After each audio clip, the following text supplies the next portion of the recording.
And Greg is an interesting character. One would read his resume and it reads like a success story, except you're only looking at the mountain peaks. You're not looking at the valleys. Greg and myself first met as finalists of the Mr. Universe competition. I was a finalist, but my mother wouldn't let me go. But Greg did go.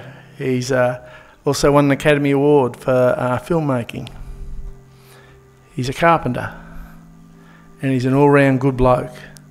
So can you please welcome to the stage Greg Van Borssum.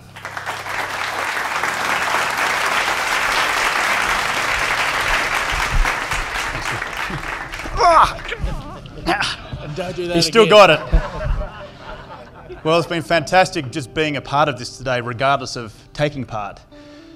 Just to be amongst people that are like-minded, that actually want the industry to go ahead, and that if we have the chance to save lives and actually build people up, it's such a fantastic place to be and a place to go. I'm going to give you a little bit of my story and how I began and what my life sort of led to, and just let you know what I've seen and learned from the industry. I grew up in a pretty rough area. Its nickname was Criminal Hill. The cabbie, I found out last week at a function that I met a taxi driver. He said, I saw that area was actually, we nicknamed it the Screamer. He said, because you'd scream in your taxi and you'd know there was a screaming match going on somewhere else and you'd scream off. That's where we grew up. Lots of violence, lots of trouble. I lost a lot of friends. Current count, I've lost 7 friends, or 7 people. That's 4 friends, 2 work colleagues and 1 auntie to suicide. A lot of people. And some were very high flyers and some were very low livers, but they let life get to them. And that can happen sometimes. When I grew up, I was a very skinny kid, and I started getting bullied and copping all the same things that people get. So I decided that I needed to make a change in my life to improve. And it was tough to do, because I was so far behind the rest of the people in my physicality, and so I would get beaten up and picked on. But I made a conscious effort to start weight training, and I started getting bigger and bigger, and I became very obsessed with this sport. And by the time I was 16, I went into my first bodybuilding competition. It was a learning curve. But you've got to fight through that stuff in life, because life hits you with those hard hits. I lost my first friend at 16. I had a catch-up with him in the morning. I went round to his house probably I think it was 2.5 hours later, to see his mother banging her head on the kitchen table and the father wiping what was left of him off the ceiling. Really tough stuff to see when you're a kid. And I'm sure everyone in this room has been through something like this. So I'm not telling you anything new. We've all had experience of some sort, and it sits with you forever. My life eventually would change. I became a carpenter. I started working in the family business. Now, my dad's a fantastic craftsman, but eventually when I was off at the family business, I decided that I wanted to try and make movies. It was a goal I always had. I had no idea what I was doing, as many things, and I had a crack at it. It took 15 years to try and make it through, lots of low points. By the time I finally made it, I was broke. But success happened. We've made some films that have won Academy Awards, big films. But that takes me to my recent film, which was Mad Max, the new Mad Max film, which comes out in May. I did all the action design, choreographed. I've been on this film for 16 years of my life. We were in Africa shooting this movie when we went over budget and we got shut down. We came back looking at losing everything we owned, including the home. Everything was on hold. We had no process to move forward. We had nothing left. We had enough money to last for 6 months, and I thought, well, I better start looking for some work to do something. So where did I fall back on? The trades. But not as a chippy this time. I went down a bit lower and worked as a labourer. Now, the work is great. I love the physical work. The people are fantastic. Who's a tradie here? Who's a carpenter? Who's a chippy? Who's a steel fixer? Hands up. All right. You guys are there and girls are there every day slugging it out, doing massive hours. Great people. They really are, and they work hard. They really do. Everyone does that's there. But what happened to me at that point in time was I was on a site where I'd come from working with A-list Hollywood actors like Charlize Theron and Tom Hardy. Within 4 weeks, I was working at the bottom of the Barangaroo lift shaft, shoveling mud for 60 hours a week. Work was great, but what it did to me up here was detrimental. I thought, what did I do wrong to get into this position? To actually go from this to this, and everything I'd worked for was just stripped away from me. It was really tough to bear. Then came The next thing, we were on the verge of losing the family home. It was tough. I remember the point that I had to change myself was I sat on the bed looking at my kids one morning and I wondered if I was coming home that night. It was one of the hardest realizations I had to make ever. Because did I come home or did I kill myself that day? It was such a tough dilemma. But I thought I'd fight for the kids. And I worked towards getting myself out of there. I started learning how to listen to other people and what they were going through. And what I learned was this. There were so many people in a much worse position than me. So many chippies and tradies and steel fixers that had drug problems, alcohol problems, gambling issues, broken families, third marriages, living away from home, FIFO workers that were suffering because they're living out of suitcases, who were struggling to hang on every single day, who were still fighting the good fight. And that's rough. When you know people are doing it rougher than you, you start to back away a bit and go, well, hang on, I'm not doing it so bad after all. It was around the same time that I was fortunate enough to come into contact with a wonderful pair of people called Caroline and Steve. I got to know them very well, and they were from Mates in Construction. They started running us through programs of what they were looking to do on the sites. It was fantastic. Because one thing I know from being a tradie is that when you see a psychologist or you see someone wearing one of these things, you automatically build a barrier. And you don't want to know about them because you go, how the hell would you know what I'm going through? How would you know the suffering because you're probably making $300 an hour upwards? How would you know what we're going through? I have no doubt that most of you do. But to the guy in the orange shirt on the site who's slugging it out 60 hours a week on a jackhammer, it doesn't correlate. So when they came on site and they're wearing the orange shirts and they're mingling with the workers and training the workers for signs, what to look for, how to help a mate in trouble. It's a very important thing, and it's such a positive outlook for what we have. But what it also led me to understand is what it means to be a bad boss.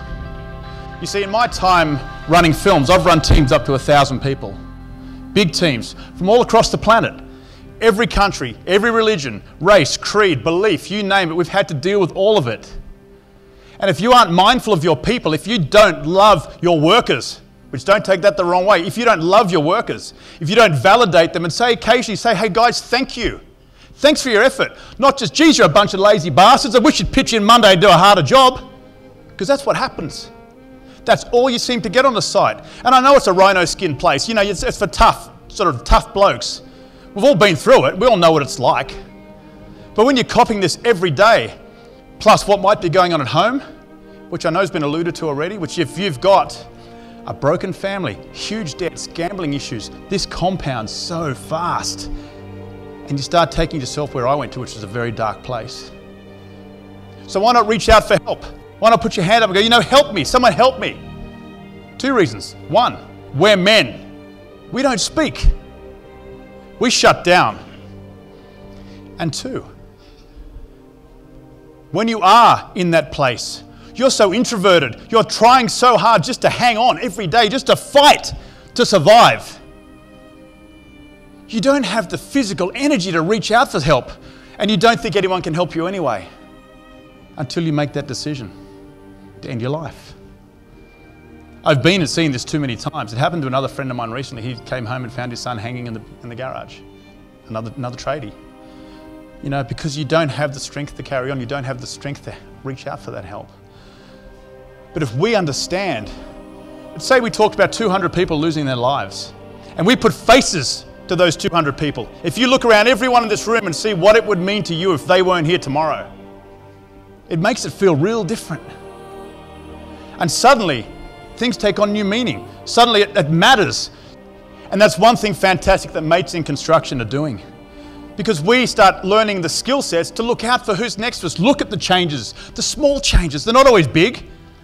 Someone comes in today a little bit more down than yesterday. Suddenly they're happy. The question is, why are they suddenly happy when they've been down for 3 weeks? They teach you those skill sets to understand what to look for and how to help, how to take them to help, where the help numbers are. We all get that little thing to put in our wallet.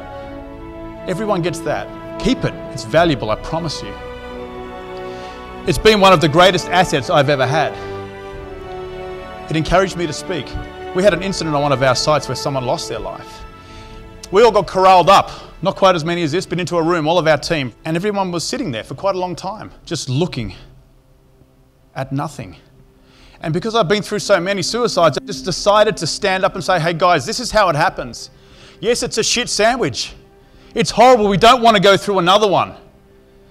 But if we don't do something about it, and as men and especially as women both, because we both shut down, my auntie died of the same thing, we will lose our lives. But if we're understanding and we don't think that we're not men if we speak, if we're not men if we don't hide away, we actually think it's more manly to stand up and go, you know what, I've got an issue. I need some help. And if you can tell your mate that, well, you've got a chance at a future. You've got a chance at coming in tomorrow. You've got a chance of being helped and maybe being put through some sort of training that can help you understand, some sort of financial assistance, something that can bring you back. Because we don't want to lose anybody. You know, most of us have been through something where we feel that pain and we know what it feels like. You know, I've heard some fantastic speakers up here today who have all lived that same thing. Most blokes here, and probably a lot of women here, have been through depression of some sort or some low time in their life where they wonder, gee, is it worth getting up? So if we're mindful of that and we start understanding what this is trying to be for, we will all improve. We'll save so many more lives. I promise you. I speak quite a bit these days, and it was because of that incident that I started, because I realised that filmmaking is great, that's cool, you get a lot of fame and all kinds of things, but it doesn't help other people in many ways that it could. Where this can, if you can get up and spread a message where someone might take something away from it, where someone might improve, you've done something worthwhile. And I'll give you one example. I did a keynote speech. I'd never done one before. My first one. I got asked by someone, I'd spoken I think for 6 minutes once before. Someone said, we need you to do a keynote speech at our business. I went, okay. I didn't realise it was an $8 billion company that was there, all their world sales teams. So there's 500 people to speak to. I speak about suicide. Every time I speak, it comes up.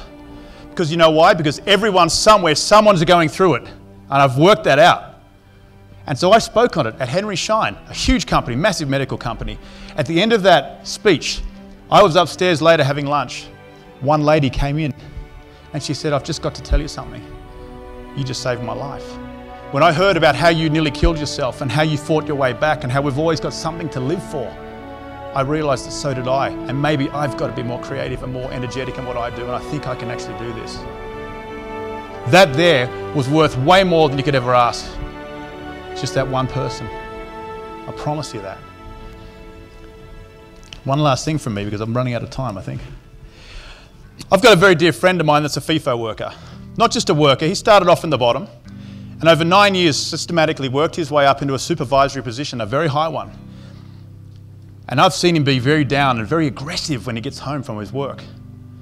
And I got him the other week. I said, when you get home, from the minute you walk in the door, write me a letter of all the points that need changing.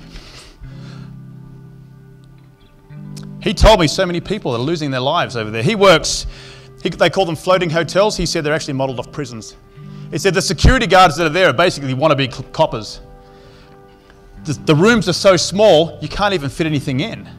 When you do go to do your turnarounds now, they've increased it to a 4-week swing instead of a 3. What's the problem with that? He said you can handle 3 weeks. You can deal with that because you still come back, you kind of fit into your family. You kind of fit into the agenda, the schedule. But that 4 weeks, he said, that's a killer. He said, some guys aren't getting back. We're hanging on by such a thin thread when we get back that we're so aggressive and so angry. Our families are breaking up. Most of these guys are on a multiple marriage list. Most of them are. Most of them have been through 1, 2, 3 marriages. They've all got all kinds of debts. But the money's there. But what happens, you get addicted to the money. The other thing that happens to them now is they now have not the same hotel room they used to have. He said, at least when we had the one room, we could put a photo or two up and feel like home. But not now. He said they get hotbedded into other rooms, so you're living out of a suitcase. I've lived out of a suitcase. It's pretty rough after 9 months. So these are the things we have to be mindful of when we're talking about workers.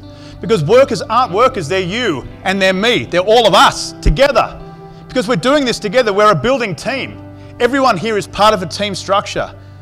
And there is an I in team. I always talk about the I team. I don't know if I think I drew it at the table before. This here. I always talk about the I team. I said there is an I in team, but it's usually hidden inside the A-hole. And that's usually the person at the top. All right, because they're not mindful of the worker. So just in closing, I just want to say to you this. Look out for your workers. They're your mates. These guys stand for something fantastic, I promise you. I fought to speak here. I really did. I had to argue and battle my way here because it had such a great agenda of people. Because it was so important that I wanted to say what I had to say. Because it matters to me. It matters that we save lives. I've lost so many. Please, I want to see all of you help save others. So everyone stand up for a second. Everyone jump up. Turn to the person next to you, shake their hand and say, be here tomorrow.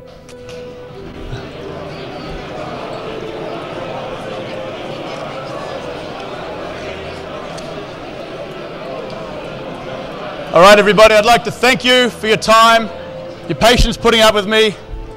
I hope you've learned something from today. I learn when I speak. I'm a chippy at heart, always will be. My family, my dad's a chippy. You know, and I'll always fight for the tradies because I know how tough they slug it out, all right? And I've been around some great tradies and from the Steelies, even the Irish, all right? The Irish steel fixers we have in Barangaroo are a great bunch of blokes, and I was there for a year and a half, and I had a fantastic time with them. I must say, it's some top-of-the-line fellas, I must say. So everyone I've met on the site, I still really enjoy their company. I catch up with them. So thank you for your time. I much appreciate it.